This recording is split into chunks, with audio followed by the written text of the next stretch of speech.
We have no photographs of our early days, Danny and I. A 6-month gap yawns in the Mayes family album after we were born. No first day at school pictures for Edwin, no means of telling which of us two looked more like him at the beginning. An empty double page marks the overwhelming grief that followed our arrival. It's a muggy evening at Summerbourne, and the unopened window in the study muffles the distant rasp of the sea and leaves my skin clammy. I've spent the day creating paperwork towers that cluster around the shredder now, their elongated shadows reminding me of the graveyard. If Edwin has finished his packing, he'll be waiting for me downstairs. He disapproves of me doing this so soon, or perhaps disapproves of me doing it at all. The swivel chair tilts with me as I grab another photo wallet from the bottom desk drawer. More landscape shots of my father's, I expect. And I focus on the wall calendar as I straighten, counting red-rimmed squares. 20 days since my father's accident. 8 days since his funeral. The packet flaps open and spills glossy black negatives across the carpet, and my jaw tightens. I've lost count of how many days since I last slept. The first photo is of Edwin on the beach as a child, and I check the date on the back. June 1992. Just weeks before Danny and I were born. I study this 4-year-old version of my big brother for any sign of awareness of the family catastrophe that was looming, but of course there is none.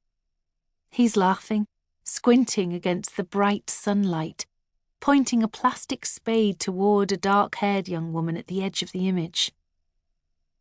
Photos of seagulls and sunsets follow, and I shuffle through them until I reach the final picture. A domestic scene both recognisable and unfamiliar.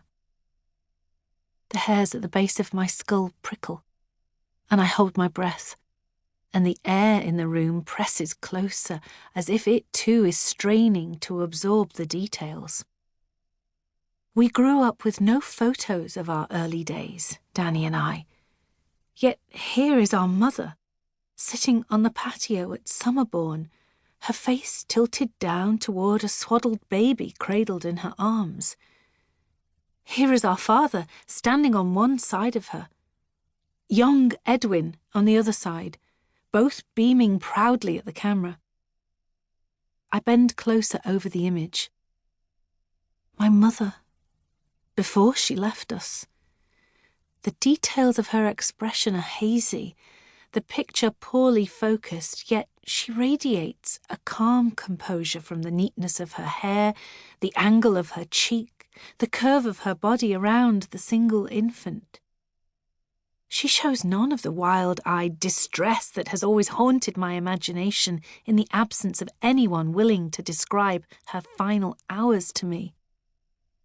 I flip the photo over, and my father's distinctive scrawl confirms it was taken on the day we were born, just over 25 years ago. I already know it could be no later, because on the same day Danny and I were born, our mother jumped from the cliffs behind our house and killed herself. My bare feet make no noise on the stairs. A duffel bag lurks by the hall table, snagging at my dressing gown as I sweep past. I find Edwin leaning against the wooden countertop in the unlit kitchen, gazing through the wide glass doors toward the shadows in the garden. Look at this. I flick on the lights. I've never seen this before. He takes the picture, blinking. Me neither, he says. He studies it. The day you were born. I didn't know we had this. But, yeah, I think I remember it being taken. It's the first time I've seen him smile in days. Dad looks so young. Look at that. Mum looks so... happy, I say. Yeah. His tone is soft, his attention absorbed in the picture. Not like someone who's about to commit suicide. His smile fades. I twitch the picture from his fingers and scrutinise it. Why is she only holding one of us? Is it me or Danny? I've no idea. What's this one? Edwin reaches for the other photo I brought down, him laughing on the beach with the dark-haired teenager. Oh, this was Laura. I remember her. She was nice.